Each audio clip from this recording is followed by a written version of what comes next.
ನಮಸ್ತೆ ಎಲ್ಲರಿಗೂ. ಎಲ್ಲರೂ ಹೇಗಿದ್ದೀರಾ? ನಾನು ಚೆನ್ನಾಗಿದ್ದೀನಿ, ನೀವೆಲ್ಲ ಚೆನ್ನಾಗಿದ್ದೀರಾ ಅಂತ ಭಾವಿಸ್ತಾ ಬೆಳಗಿನ ಟಿಫನ್ ಬಾಕ್ಸ್ ರೆಸಿಪಿ ತೊಗೊಂಡು ಬಂದಿದ್ದೀನಿ.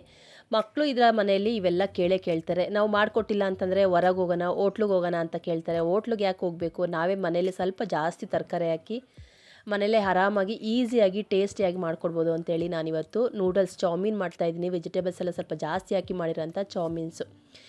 ಇನ್ನೂ ಯಾರೆಲ್ಲ ನಿಸರ್ಗ ಕುಕಿಂಗ್ ಚಾನಲ್ನ ಸಬ್ಸ್ಕ್ರೈಬ್ ಮಾಡ್ಕೊಂಡೆ ನೋಡ್ತಾ ಇದ್ದೀರೋ ದಯವಿಟ್ಟು ಸಬ್ಸ್ಕ್ರೈಬ್ ಮಾಡ್ಕೊಂಡು ನೋಡಿ. ಇಷ್ಟವಾದರೆ ಒಂದು ಲೈಕ್ ಮಾಡಿ, ನಿಮ್ಮ ಫ್ಯಾಮಿಲಿ ಫ್ರೆಂಡ್ಸ್ಗೂ ಶೇರ್ ಮಾಡಿ. ನನ್ನ ವೀಡಿಯೋನೆಲ್ಲ ಸ್ಕಿಪ್ ಮಾಡ್ದಂಗೆ ನೋಡಿ, ನಾನು ಅಷ್ಟೇ ಕೇಳ್ಕೊಳ್ಳೋದು. ಇಲ್ಲಿ ನಾನು ಡಿ ಮಾರ್ಟಿಂದ ಹಕ್ಕ ನೂಡಲ್ಸ್ ವೆಜ್ ನೂಡಲ್ಸ್ ತಂದಿದೆ. ತುಂಬಾ ಚೆನ್ನಾಗಿರುತ್ತೆ. ಡಿ ಮಾರ್ಟ್ಗೆ ಹೋದರೆ ಇದನ್ನು ಒಂದು ಸಲ ತೊಗೊಳ್ಳಿ, ನಿಮಗೂ ಇಷ್ಟ ಆಗುತ್ತೆ. ತರಕಾರಿ ಬಂದು ಕ್ಯಾಬೇಜ್ ತೊಗೊಂಡಿನಿ, ಎಲ್ಲ ಸ್ವಲ್ಪ ಜಾಸ್ತಿ ಹಾಕಬೇಕು. ಯೆಲ್ಲೋ ಕಲರ್ ಕ್ಯಾಪ್ಸಿಕಮ್ಮು, ಬೀನ್ಸ್ ತೊಗೊಂಡಿದ್ದೀನಿ, ಕ್ಯಾರೆಟ್ ತೊಗೊಂಡಿದ್ದೀನಿ, ಗ್ರೀನ್ ಕಲರ್ ಕ್ಯಾಪ್ಸಿಕಮ್ಮು ಇಷ್ಟು ಹಾಕಬೇಕಾಗುತ್ತೆ. ಇದಕ್ಕಿನ್ನೇನು ಬೇಡ. ಬೇಕು ಅಂತಂದರೆ ಬಟಾಣಿ ಹಾಕ್ಕೋಬೋದು, ಬಟಾಣಿ ಸ್ಕಿಪ್ ಮಾಡೋದು. ಇದಿಷ್ಟು ಹಾಕಿದ್ರು ಚೆನ್ನಾಗಿರುತ್ತೆ. Green colour capsicum, yellow colour ಎರಡು ತೊಗೊಂಡಿದ್ದೀನಿ ನಾನು. ಇದು ಇವಾಗ ನಾನು ಅಕ್ಕ ನೂಡಲ್ಸ್ನ ಓಪನ್ ಮಾಡ್ತಾಯಿದ್ದೀನಿ. ವೆಜ್ ನೂಡಲ್ಸ್ ಇದು. ನಮಗೆ ಎಷ್ಟು ಬೇಕೋ ಇದು ಒಂದು ಪ್ಯಾಕೆಟಲ್ಲಿ ಆರಾಮಾಗಿ 3-4 ಸಲ ಆರಾಮಾಗಿ ಮಾಡ್ಬೋದು. ಬೆಳಗಿನ ಟಿಫನ್ಗೆ ತುಂಬಾ ಚೆನ್ನಾಗಿರುತ್ತೆ ನೋಡಿ. ಉದ್ರಾಗಿ ಬರುತ್ತೆ, ತುಂಬ ಚೆನ್ನಾಗಿರುತ್ತೆ. ಇಲ್ಲಿ ಒಂದು ಪಾತ್ರೆಗೆ ಬಿಸಿನೀರು ಇಟ್ಕೊಂಡಿದ್ದೀನಿ, ಬಿಸಿನೀರು ಕಾಯಕ್ಕೆ ಇಟ್ಕೊತಾ ಇದ್ದೀನಿ. ಸ್ವಲ್ಪ ಟೈಮ್ ಹಿಡಿಯುತ್ತೆ, ಮನೇಲಿ ಹೆಲ್ದಿಯಾಗಿ ಮಾಡ್ಕೊಡ್ಬೋದಾಗತ್ತಲ್ಲ ಅಂಥೇಳಿ ಸ್ವಲ್ಪ ಟೈಮ್ ಫ್ರೀ ಮಾಡಿಕೊಂಡು ಮಾಡ್ತಾಯಿದ್ದೀನಿ ನೋಡಿ. ಬಿಸಿ ನೀರು ಕಾಯೋದಕ್ಕೆ ನಾವೇನು ನೂಡಲ್ಸ್ನ ತೆಗ್ದಿಟ್ಕೊಂಡಿದ್ವಲ್ವ ಚೌಮೀನ್ನ, ಅದನ್ನು ಉದ್ರಾಗೇ ಹಾಕ್ಬೇಕಾಗುತ್ತೆ. ಪುಡಿ ಮಾಡೋದು ಬೇಡ. ನಮಗೆ ಎಷ್ಟು ಅದು ಉದ್ದುದ್ದ ಇರುತ್ತೋ ಅಷ್ಟು ಚೆನ್ನಾಗಿರುತ್ತೆ. ಮಕ್ಕಳು ತಿನ್ಬೇಕಾದ್ರೆ ಅದೇ ಅಲ್ವ ಅವ್ರಿಗೆ ಇಷ್ಟ ಆಗುತ್ತೆ. ಹಾಗಾಗಿ ಇದನ್ನ ಚೆನ್ನಾಗಿ ಬಿಸಿನೀರಲ್ಲಿ ಬೇಯಿಸ್ಕೋಬೇಕಾಗುತ್ತೆ. ಇದು ಬೇಯಿಸ್ಬೇಕಾದ್ರೆ ಸ್ವಲ್ಪ ರುಚಿಗೆ ತಕ್ಕಷ್ಟು ಉಪ್ಪು, ಒಂದು ಸ್ವಲ್ಪ ಎಣ್ಣೆ ಹಾಕಬೇಕಾಗುತ್ತೆ. ಎಣ್ಣೆ ಹಾಕೋದ್ರಿಂದ ಒಂದಕ್ಕೊಂದು ಅಂಟೋದಿಲ್ಲ. ಹಾಗಾಗಿ ಸ್ವಲ್ಪ ಎಣ್ಣೆ ಉಪ್ಪು ಹಾಕಿ ಸ್ವಲ್ಪ ಬೇಯಿಸ್ಬೇಕಿದು. ಮೈದಾ ಹಿಟ್ಟಿಂದಲ್ವ, ಸ್ವಲ್ಪ ಚೆನ್ನಾಗಿ ಬೇಯಿಸ್ಬೇಕಾಗುತ್ತೆ ನೋಡಿ.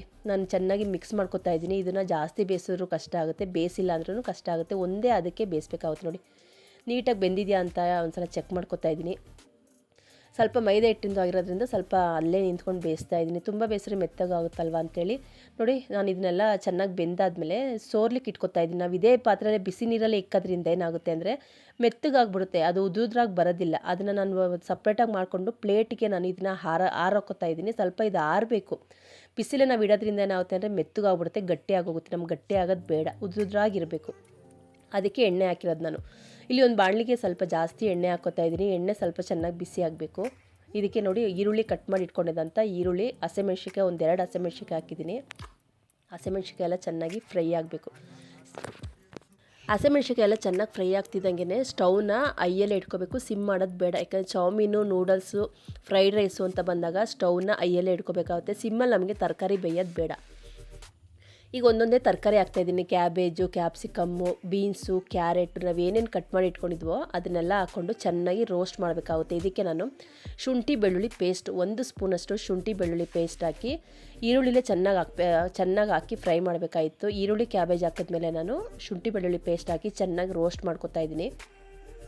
ಇದು ಚೆನ್ನಾಗಿ ರೋಸ್ಟ್ ಆಗಬೇಕು, ನಮಗೆ ಬೇಯೋದು ಬೇಡ, ಕ್ರಿಸ್ಪಿಯಾಗಿರಬೇಕು, ಕ್ರಂಚಿನೆಸ್ ಬರಬೇಕು. ಅದಕ್ಕೆ ನಾನು ಚೆನ್ನಾಗಿ ರೋಸ್ಟ್ ಮಾಡ್ಕೊತಾ ಇದ್ದೀನಿ. ಕ್ಯಾಪ್ಸಿಕಮ್ಮು, ಕ್ಯಾರೆಟು, ಬೀನ್ಸು ಇದನ್ನೆಲ್ಲ ಹಾಕ್ಕೊಂಡು ಒಂದು ಅರ್ಧ ಬೇಯಬೇಕು. ತುಂಬ ನಮಗೆ ತರಕಾರಿ ಇಲ್ಲಿ ಬೇಯೋದು ಬೇಡ.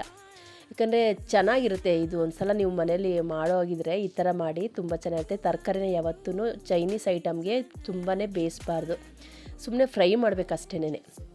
ಇದಕ್ಕೆ ಸ್ವಲ್ಪ ರುಚಿಗೆ ತಕ್ಕಷ್ಟು ಉಪ್ಪು ಹಾಕಿದ್ದೀನಿ. ಉಪ್ಪು ಹಾಕ್ಬಿಟ್ಟು ಆದಷ್ಟು ಚೆನ್ನಾಗಿ ಮಿಕ್ಸ್ ಮಾಡಬೇಕಾಗುತ್ತೆ. ಇದಕ್ಕೆ ನಾನು ಸೋಯಾ ಸಾಸ್ ಹಾಕ್ತಾಯಿದ್ದೀನಿ. ಒಂದು ಅರ್ಧ ಸ್ಪೂನಷ್ಟು ಸೋಯಾ ಸಾಸ್ ಸ್ವಲ್ಪ ಕಮ್ಮಿನೇ ಹಾಕ್ರಿ, ಜಾಸ್ತಿ ಹಾಕೋದು ಬೇಡ. ಸೋಯಾ ಸಾಸು ವಿನಿಗರ್ನ ಕಮ್ಮಿ ಹಾಕಬೇಕಾಗುತ್ತೆ. ಸೋಯಾ ಸಾಸ್ ಹಾಕಿ ಚೆನ್ನಾಗಿ ರೋಸ್ಟ್ ಮಾಡ್ತಾಯಿದ್ದೀನಿ ನೋಡಿ. ಇದು ಚೆನ್ನಾಗಿ ಎಷ್ಟು ರೋಸ್ಟ್ ಆಗುತ್ತೋ ಅಷ್ಟು ರೋಸ್ಟ್ ಆಗಬೇಕು. ಈ ವಿನಿಗರ್ ಹಾಕ್ತಾಯಿದ್ದೀನಿ, ಒಂದು 1/4 ಸ್ಪೂನಷ್ಟು ವಿನಿಗರ್ ಹಾಕ್ತಾಯಿದ್ದೀನಿ. ಇದಕ್ಕೆಲ್ಲ ಚೈನೀಸ್ ಐಟಮ್ಗೆ ಇವೆರಡು ಹಾಕೋದ್ರಿಂದ ಟೇಸ್ಟ್ ಚೆನ್ನಾಗಿ ಕೊಡುತ್ತೆ. ಹಾಗಾಗಿ ಇದನ್ನು ಹಾಕಿದ್ರೆ ಅದಕ್ಕೊಂದು ಟೇಸ್ಟ್ ಬರುತ್ತೆ. ಹಾಗಾಗಿ ನಾನು ಹಾಕ್ತಾಯಿದ್ದೀನಿ. ಇದು ಸೆಜ್ವಾನ್ ಸಾಸು, ಇದು ಹಾಕೋದ್ರಿಂದ ಖಾರ, ಚಿಲ್ಲಿ ಪೇಸ್ಟು ಮತ್ತು ಶುಂಠಿ ಬೆಳ್ಳುಳ್ಳಿ ಎಲ್ಲ ಇದರಲ್ಲಿ ಆಲ್ರೆಡಿ ಇರೋದ್ರಿಂದ ಇದು ಒಂದು 3/4 ಸ್ಪೂನ್ ಹಾಕ್ತಾಯಿದ್ದೀನಿ, ಜಾಸ್ತಿ ಆಗ್ತಲ್ಲ. ಯಾಕಂದರೆ ಇದು ತುಂಬಾ ಸ್ಪೈಸಿ ಇರೋದ್ರಿಂದ ಮಕ್ಕಳು ತಿನ್ನೋದಲ್ವ, ಹಸಿಮೆಣ್ಸಿಕಾಯಿ ಬೇರೆ ಹಾಕಿದ್ದೀವಿ. ಇದು ಹಾಕಿ ಮತ್ತು ಅಚ್ಕಾರದ ಪುಡಿ ಹಾಕೋದ್ರಿಂದ ಖಾರ ಜಾಸ್ತಿ ಆಗುತ್ತೆ ಅಂತೇಳಿ ಟೇಸ್ಟಿಗೆ ಹಾಕ್ತಾಯಿದ್ದೀನಿ. ಇದು ಒಣ ಮೆಣಸಿನ ಪೌಡ್ರ್, ಇದು ಪೆಪ್ಪರ್ ಪೌಡ್ರ್ ಅಂತಾರಲ್ಲ, ಒಂದು ಅರ್ಧ, ಎಲ್ಲ ಕಮ್ಮಿನೇ ಹಾಕ್ತಾಯಿದ್ದೀನಿ, ಜಾಸ್ತಿ ಹಾಕ್ತಾಯಿಲ್ಲ. ಪೆಪ್ಪರ್ ಪೌಡ್ರೆಲ್ಲ ಹಾಕಿ ಚೆನ್ನಾಗಿ ಕೊತ್ತಂಬರಿ ಸೊಪ್ಪು ಉದುರಿಸ್ತಾ ಇದ್ದೀನಿ ಲಾಸ್ಟಲ್ಲಿ. ಕೊತ್ತಂಬರಿ ಸೊಪ್ಪೆಲ್ಲ ಹಾಕಿ ಚೆನ್ನಾಗಿ ಉಪ್ಪು ಖಾರ ಎಲ್ಲ ಕರೆಕ್ಟಾಗಿದೆಯಾ ಅಂತ ಒಂದು ಸಲ ನೋಡ್ಕೊಳ್ಳಿ. ದೊಡ್ಡವ್ರು ತಿನ್ನೋ ಆಗಿದ್ರೆ ಸ್ವಲ್ಪ ಅಚ್ಚ ಖಾರದ ಪುಡಿ ಹಾಕ್ಕೋಬೋದು. ನಾನು ಮಕ್ಕಳಿಗೆ ಅಂತ ಮಾಡ್ತಾ ಇರೋದ್ರಿಂದ ಅಚ್ಚ ಖಾರದ ಪುಡಿ ಹಾಕಿಲ್ಲ. ನೋಡಿ ಎಷ್ಟು ಉದುರುದ್ರಾಗಿ ಬಂದಿದೆ ಅಂದರೆ ನಾವು ಅದನ್ನು ಬೇಯಿಸಿದ ತಕ್ಷಣ ತಟ್ಟೆಲಿ ಆರಾಕೋಬೇಕು, ಇಲ್ಲ ಅಂತಂದರೆ ಗಟ್ಟಿಯಾಗೋಗುತ್ತೆ. ಈ 2 ಸ್ಪೂನ್ ತೊಗೊಂಡು ದೊಡ್ಡ ಅನ್ನದ ತೊಗೊಂಡು ಚೆನ್ನಾಗಿ ಮಿಕ್ಸ್ ಮಾಡಬೇಕಾಗುತ್ತೆ. ಇದನ್ನು ಮಿಕ್ಸ್ ಮಾಡಬೇಕಾದ್ರೆ ಸ್ಟವ್ ಆ ಕಡೆ ಈ ಕಡೆ ಎಲ್ಲ ಬೀಳುತ್ತೆ, ತಲೆ ಕೆಡಿಸ್ಕೊಳ್ಳೋದು ಬೇಡ. ಆಮೇಲೆ ಕ್ಲೀನ್ ಮಾಡ್ಕೋಬೋದು. ಯಾಕಂದರೆ ಈ ಥರ ಮಾಡಿದಾಗ ಚೈನೀಸ್ ಐಟಮ್ ಮಾಡಿದಾಗ ನಾವು ರೋಸ್ಟ್ ಮಾಡಬೇಕಾದ್ರೆ ಆ ಥರ ಗಲೀಜಾಗುತ್ತೆ, ತಲೆ ಕೆಡಿಸ್ಕೋಬಾರ್ದು. ಚೆನ್ನಾಗಿ ಸ್ಟವ್ನ ಐಯಲ್ಲೇ ಇಟ್ಕೊಂಡು ಮಿಕ್ಸ್ ಮಾಡಬೇಕಾಗುತ್ತೆ. ಅದೆಷ್ಟು ಉದುರುದ್ರಾಗಿ ಬರುತ್ತೆ ಅಂದರೆ ಮೆತ್ತಗಾಗೋದಿಲ್ಲ. ಅದಕ್ಕೆ ನಾವು ಸ್ವಲ್ಪ ಎಣ್ಣೆ ಹಾಕಿರೋದ್ರಿಂದ ಒಂದಕ್ಕೊಂದು ಕೂಡ ಅಂಟೋದಿಲ್ಲ. ನೋಡಿದ್ರಲ್ಲ ನಾನು ಯಾವ ರೀತಿ ಮಕ್ಕಳಿಗೆ ಟಿಫನ್ ಬಾಕ್ಸ್ ಎಲ್ಲ ರೆಡಿ ಮಾಡ್ತೀನಿ ಅಂತ ವಿಡಿಯೋದಲ್ಲಿ ಡೀಟೇಲಾಗಿ ಶೇರ್ ಮಾಡಿದ್ದೀನಿ. ಈ ವಿಡಿಯೋ ಇಷ್ಟವಾದಲ್ಲಿ ಲೈಕ್ ಮಾಡಿ, ಶೇರ್ ಮಾಡಿ, ಕಮೆಂಟ್ ಮಾಡಿ. ನಿಸರ್ಗ ಕುಕಿಂಗ್ ಚಾನಲ್ನ ಇನ್ನೂ ಯಾರೆಲ್ಲ ಸಬ್ಸ್ಕ್ರೈಬ್ ಮಾಡ್ಕೊಂಡೆ ನೋಡ್ತಾಯಿದ್ರು ಪ್ಲೀಸ್ ದಯವಿಟ್ಟು ಸಬ್ಸ್ಕ್ರೈಬ್ ಮಾಡ್ಕೊಂಡು ನೋಡಿ. ಇಷ್ಟವಾದರೆ ಒಂದು ಲೈಕ್ ಮಾಡಿ, ನಿಮ್ಮ ಫ್ಯಾಮಿಲಿ ಫ್ರೆಂಡ್ಸ್ಗೂ ಶೇರ್ ಮಾಡಿ. ನನ್ನ ವಿಡಿಯೋನ ಎಲ್ಲೂ ಸ್ಕಿಪ್ ಮಾಡ್ದಂಗೆ ನೋಡಿ, ನಾನು ಅಷ್ಟೇ ಕೇಳ್ಕೊಳ್ಳೋದು. ನಾನು ಹಾಕೋ ಒಂದೊಂದು ವೀಡಿಯೋಸನ್ನು ಸಿಂಪಲ್ಲಾಗಿ ಅಷ್ಟೇ ಟೇಸ್ಟಿಯಾಗಿರುತ್ತೆ. ನಾನು ಮಕ್ಳಿಗೆ ಹೇಗೆ ಮಾಡ್ತೀನಿ ಅಂತ ವಿಡಿಯೋ ಶೇರ್ ಮಾಡಿದ್ದೀನಿ. ನೀವು ಕೂಡ ಇದೇ ರೀತಿ ಮಾಡಿ, ನಿಮ್ಮ ಮನೆ ಮಕ್ಳಿಗೂ ಕೂಡ ಇಷ್ಟ ಆಗುತ್ತೆ. ಇದಕ್ಕೆ ಬೇಕು ಅಂತಂದರೆ ಸ್ವೀಟ್ ಕಾರ್ನ್ ಹಾಕಿದ್ರೆ ತುಂಬ ಚೆನ್ನಾಗಿರುತ್ತೆ. ಹೋಗಿ ಬರ್ತೀನಿ. ನಮಸ್ತೆ, ಬಾಯ್ ಬಾಯ್ ಫ್ರೆಂಡ್ಸ್.